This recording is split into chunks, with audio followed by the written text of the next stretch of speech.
Bismillahirrahmanirrahim. Assalamualaikum warahmatullahi wabarakatuh. Selamat pagi anak-anak. Semoga kalian dalam keadaan sehat walafiat. Baik anak-anak, sebelum kita memulai kegiatan belajar mengajar kita yang dilakukan pada pertemuan keempat ini, alangkah baiknya terlebih dahulu kita berdoa bersama-sama menurut kepercayaan masing-masing agar kegiatan belajar mengajar kita dapat diridhoi oleh Tuhan Yang Maha Esa. Baik anak-anak, berdoa mulai. Bismillahirrahmanirrahim.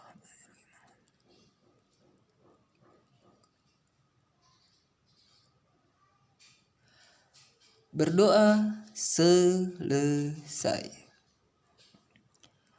Baik anak-anak, di pertemuan keempat ini kita akan membahas materi bab 2, yaitu tentang norma dan keadilan.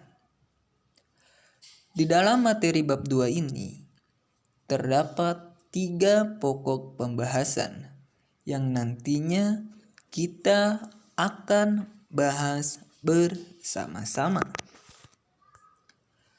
Adapun 3 pokok pembahasan tersebut yaitu 1. Norma dalam kehidupan bermasyarakat. 2. Arti penting norma dalam menjalankan keadilan. Dan yang ketiga, perilaku norma dalam kehidupan sehari-hari.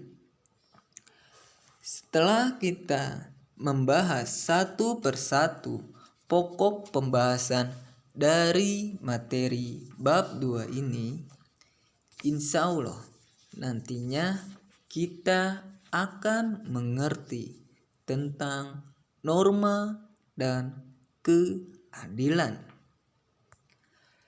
Adapun pokok pembahasan yang kita akan bahas pada pertemuan keempat ini yaitu tentang norma dalam kehidupan bermasyarakat.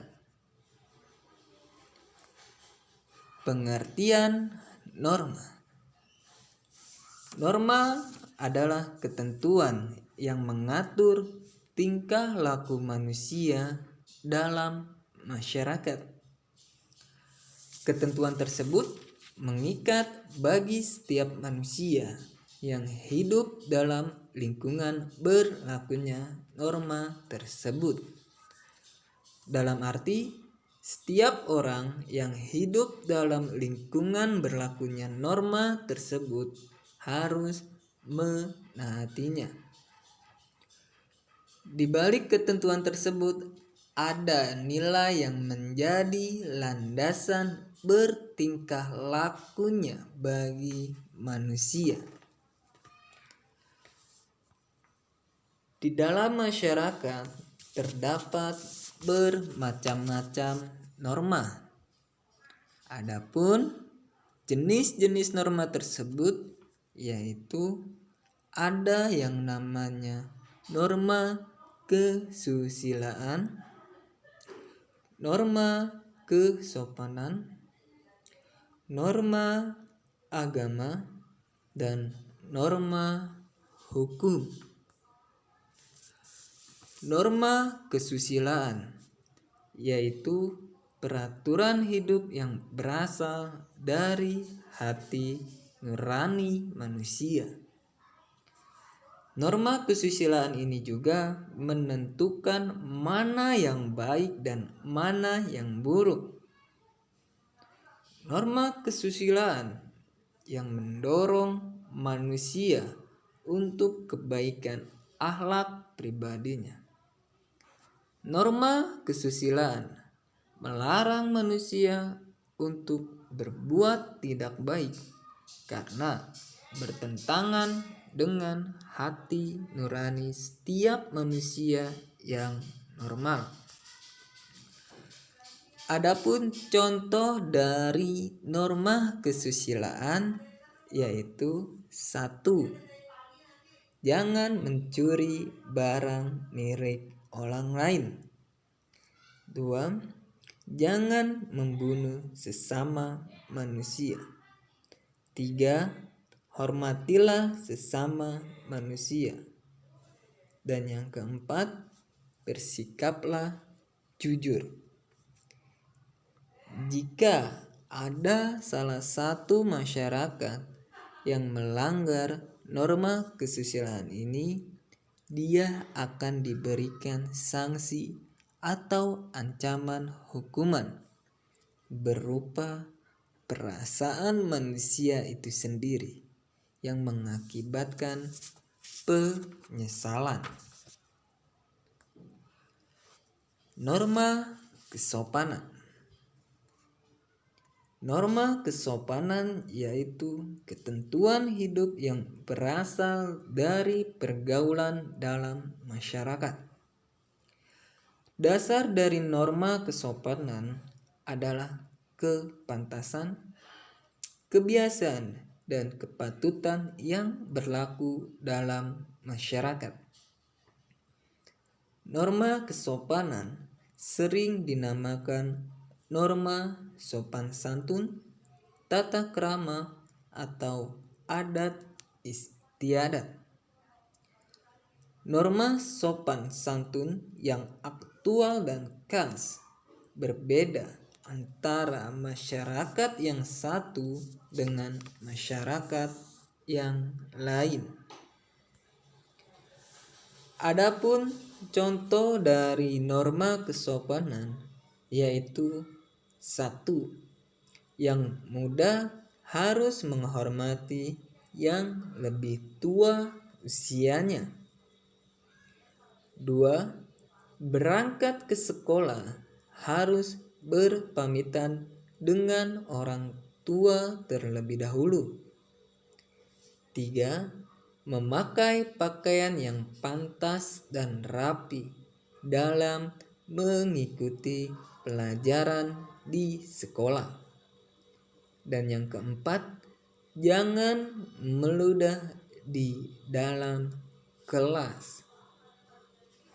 Bagi mereka yang melanggar norma kesopanan ini, sanksi yang dijatuhkan akan menimbulkan celaan dari sesamanya.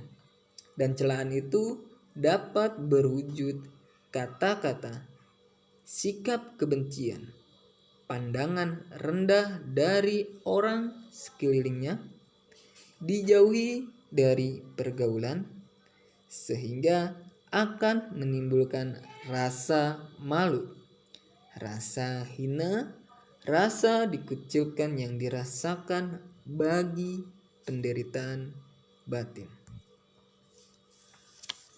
Norma agama. Norma agama yaitu ketentuan hidup yang berasal dari Tuhan Yang Maha Esa, yang isinya berupa larangan, perintah-perintah, dan ajaran.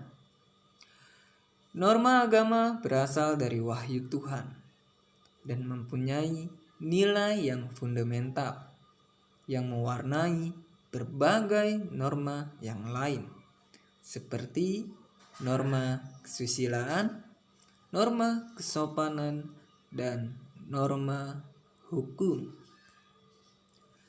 Adapun contoh dari norma agama yaitu 1. Tidak boleh membunuh sesama manusia. 2. Tidak boleh merampok harta orang lain. 3. Tidak boleh berbuat cabul. Dan yang keempat, hormatilah bapa dan ibumu. Terhadap pelanggar norma agama akan dikenakan sanksi oleh Tuhan kelak di akhirat nanti. yang dapat dimasukkan ke dalam neraka. Nah, jadi jika ada yang melanggar norma agama ini, ancaman hukumannya akan dimasukkan ke neraka oleh Tuhan Yang Maha Esa. Norma hukum. Norma hukum yaitu ketentuan yang dibuat oleh pejabat yang berwenang, yang mempunyai sifat memaksa untuk melindungi kepentingan manusia dalam pergaulan hidup di masyarakat dan mengatur tata tertib kehidupan bermasyarakat. Adapun contoh dari norma hukum ini yaitu kita tidak boleh mencuri barang yang bukan milik kita, atau kita tidak boleh mengakui barang yang bukan milik kita atau mengambil barang yang bukan milik kita. Seperti yang telah ditegaskan di dalam pasal 362 KUHP yang menyatakan bahwa barang siapa yang mengambil sesuatu barang yang seluruhnya atau sebagian milik orang lain dengan maksud untuk dimiliki secara melawan hukum, maka akan diancam karena pencurian dengan pidana penjara paling lama 5 tahun atau denda paling banyak Rp900.000. Nah, bagi mereka yang melanggar norma hukum, maka dapat dikenakan sanksi berupa pidana, penjara ataupun denda, maupun pembatalan atau pernyataan tidak sahnya suatu kegiatan atau perbuatan. Dan sanksi tersebut dapat dipaksakan oleh penguasa atau lembaga yang berwenang. Baik anak-anak, itulah materi dari pokok pembahasan kita yang pertama. Nah, ini ada beberapa tugas yang harus kalian kerjakan ya. Nah, ini ada 5 tugas. Yang pertama, sebutkan contoh norma hukum. Yang kedua, sebutkan contoh norma agama. Yang ketiga, sebutkan contoh norma kesopanan. Yang keempat, sebutkan sanksi jika kita melanggar norma agama. Dan yang kelima, sebutkan sanksi jika kita melanggar norma kesopanan.